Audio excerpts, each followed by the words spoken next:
America made a truce with central banks. Benjamin Frank's turning in his grave because he sees us making the same mistakes Europe made. We're headed to the same place. Germans didn't hate Brits and Brits didn't hate Germans, but they had to turn the opinion. Wellington House started printing stories how the Kaiser was so gory. He murdered women and children when he tore through Belgium. They made Kaiser Wilhelm out to be a monster to get the people to sponsor a reason for the jealous to conquer Germany. Had it going on. Their economy was strong. Britain was jealous of Germany all along. So it wasn't long before they declared war. Historians still don't know exactly what for.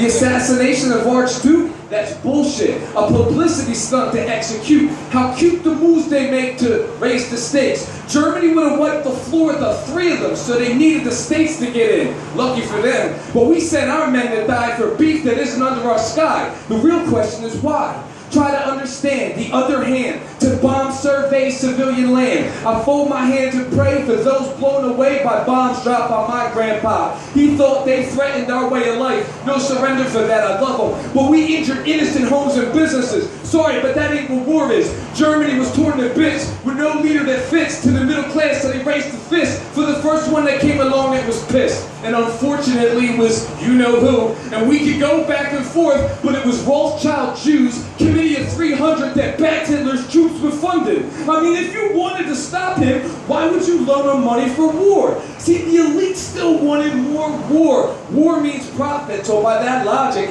it's all about profits. No matter how shocking it seems, the more it careens out of control, the more they cream their whole load. Watching us kill each other for no good reason. These motherfuckers are the ones committing treason. Not Ezra Pound. He was one of the greatest artists 20th century, hands down. He was just dreading his sorrow for all the lives that the government borrowed and never returned. So you had Eustace Mullins figure out who backed the Federal Reserve. And this is the shit that's shaking on Americans' nerves. It's not federal because they serve England. And there's no reserves because they print money, not reserve. See, they needed a central bank in America, and our founding fathers weren't having it. So they masked it in empty slogans while they want Jekyll Island toast, and now they had broken Woodrow Wilson in the signing of the petition. Wishing he never had. You could hear it in his voice in his last broadcast. How sad he sounded, because he knew America was drowned, headed for trouble on the double. Now the elite have a way to funnel money for wars. What came next? World wars, Vietnam, tours on the Korean shore. Gulf of Tonkin is declassified as all lies.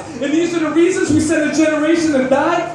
That doesn't make you sigh and bring a tear to your eye. I've been keeping a close eye. They needed to supply another war. Bush following daddy's footsteps, got some in store. Iraq harbors terrorists, and they got nuclear warheads. So all the Americans were supporting this because of all of our dead in 9/11.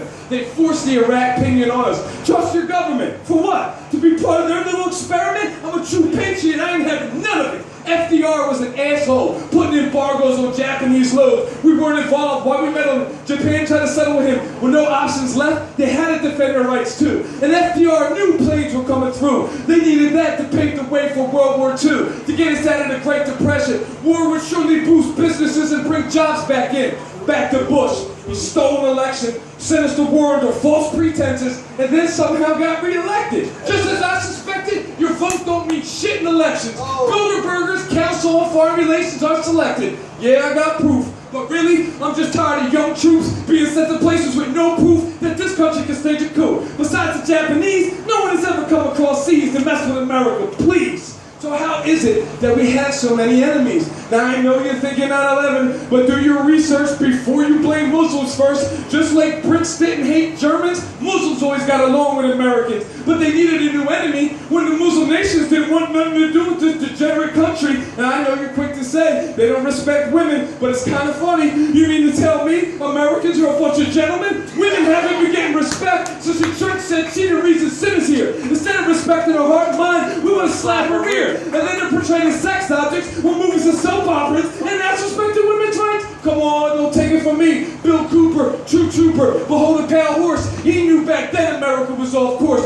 headed for a one world government, meaning our Constitution is void then, my friend. What makes this place great is the Constitution of the United States. The difference between us and the rest is we can have our guns in the vest, but they're working on putting that to rest. It started by feeding children pills like pets until they were so depressed they shot their school up. Every school shooting, kids are on meds. 2 + 2 = 4, doesn't it? The reason is to get legislation legislation to pass laws making guns illegal, but it ain't the guns, it's the people. Our whole way of life is being threatened. Patriot Act, FEMA, why we letting them trample our rights? Are we so caught up in the limelight we don't see what's right? When the new world order unveils and steps to the light, say goodbye to the Bill of Rights. 5 years from now they're gonna be saying St. Pete was right.